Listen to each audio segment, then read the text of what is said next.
Heading over to Norman, Oklahoma. I mean, Tennessee looked pretty good. I didn't think they overwhelmed Oklahoma necessarily. Jackson Arnold looked really bad. Michael Hawkins comes into the game, a name that I didn't think a face I didn't think I was going to see this year. But honestly, he looked awesome. Like, is this something that Oklahoma is going to move with? Like, is Michael Hawkins going to push Jackson Arnold moving forward? I don't know. I don't know. It could have been a situation where they're like, look, Jackson wasn't getting it done. Let's put in our true freshman. Let's get him some snaps. Um, well, let's just give him a chance. And Oklahoma's had success with quarterbacks out of Allen High School in the past. Hawkins looked awesome. Hawkins looked awesome. Jackson Arnold looked terrible. And Jackson Arnold, quite frankly, hasn't looked good all year. And we talked about this last week, like how big of this loss was Jeff Lebby. Like, was the Seth the trail hire hurting Jackson Arnold? I don't know. I don't know because it looks like Michael Hawkins was able to play in the Seth Littrell offense against a really solid defense. I'm uh I'm just a little disappointed in Jackson Arnold this far. And Nico made some nice plays. Um, Found a way to win this ball game. They dominated the time of possession. Tennessee did. Um, yeah, I mean, I still feel really good about Tennessee. I don't know if I feel worse about Oklahoma though, because we both picked Tennessee to cover this and win this game. All right, so I'm not shocked by the result of this game. I'm just shocked about Jackson Arnold getting benched the way that he did. Yeah, now here's the deal with that. I'm not gonna throw too much stock into Hawkins. Yes, it was a nice changeup, and it did look better when he was in for sure. But also they didn't start, really scoring touchdowns or really moving the football well, until it was a 22-3 ball game. And at that point, right, how much stock do you really buy into Tennessee being that aggressive defense that we've seen from them in these first couple weeks now? But again, if you can't run the football, like Jackson Arnold had zero chance to succeed, I thought, in that first half, just because your running backs are averaging like 2 yards per carry. How are you going to succeed? And also, by the way, go back to that first drive. I believe it was second or third play on the scrimmage.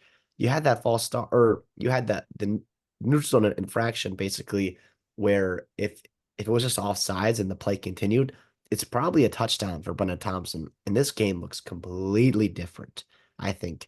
And Arnold threw a beautiful ball, which we've seen the talent, and we know he can do it. It just hasn't been there so far. But Tennessee, you got to give him credit, and what makes them so scary right now is they are not playing great football offensively, other than Dylan Sampson. Dylan Sampson's incredible. He is a really good football player. Deshaun Bishop looked good as well. But Nico, you're seeing strides, and you saw they one just strike to Dante Thornton, and you saw some good throws down the football field. But in terms of like the every down efficiencies, that's going to continue to get ironed out, I think, in these next couple of weeks before you play Bama. And when Nico starts playing efficient on every down, right, that's where this team becomes really, really dangerous. And I gotta credit Josh Heupel because 2 years ago, even when they had Hendon Hooker, like I didn't think they could win like a muddied up football game. Like I really didn't. But the way their defense is playing, the way they're running the football, and the explosive plays that Nico provides, you can win these football games. And we said it earlier. We're like, surprise, surprise, both these teams are kind of going to muddy up the game and feel comfortable in that game.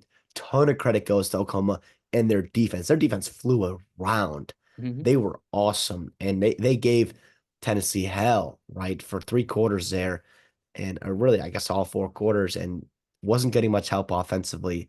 But regardless, though, big win for Tennessee. I think it's kind of like you said, not taking too much away from this Oklahoma team and this loss for them moving forward. They have a tough schedule. They have a tough, tough schedule for sure. And Tennessee, again, continue to put themselves in that top tier conversations of the SEC. And in the country, you Mhm. know? And I just like the Absolutely. effort I saw from Deshaun Bishop as well. Dylan Sampson had a fine, he played okay, got a lot of touches, but Deshaun Bishop looked like a very nice kind of change of pace off of Dylan Sampson. Uh, I don't know, at least I hadn't seen what I've seen from Deshaun Bishop yet. Like I thought he looked really nice against a really good defense. So having two options there in the backfield is nice. On top of Brew McCoy having a nice game, the one that had the big touchdown, Squirrel. I mean, you just seems like you keep adding. There's just more and more weapons I'm finding over here on Tennessee's offense. So I'm liking what Nico has over here. I'm liking both Tennessee's defense, Oklahoma's defense. I'm just very interested to see. Um, I guess moving forward from Oklahoma's perspective, okay, what is a successful season for you the rest of the way in In terms of win-loss record. terms of win loss record? I don't know. Well, I mean, you got three pretty winnable games, right? Obviously, South Carolina is going to give you a hell, and you never know how Hugh Freeze is going to play. But what you would like to go if you're Oklahoma here, I think it's got to be 7-5. That would be a successful season to kind of salvage this. Not salvage. It's 4 weeks in. They're 3-1, right? They lost to a really good football team, but right, like you want to beat Auburn, you want to beat Maine. Obviously, you want to be able to beat South Carolina. We'll see if you can block them first of all. And then you want to steal one against a team that's better than you, right? I think Oklahoma, like they should be able to go 1-4 against Texas, Ole Miss, Missouri, Alabama, LSU, right? I think Missouri has looked very vulnerable. I think LSU hasn't looked fantastic at times.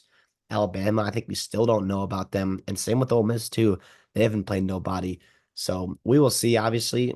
But to me, 7-5 kind of would be, I think, a successful season. Missing a bowl game, that would not be good, right? With Auburn and Maine and South Carolina on your schedule and LSU, Missouri type there, you got to find three more wins at least.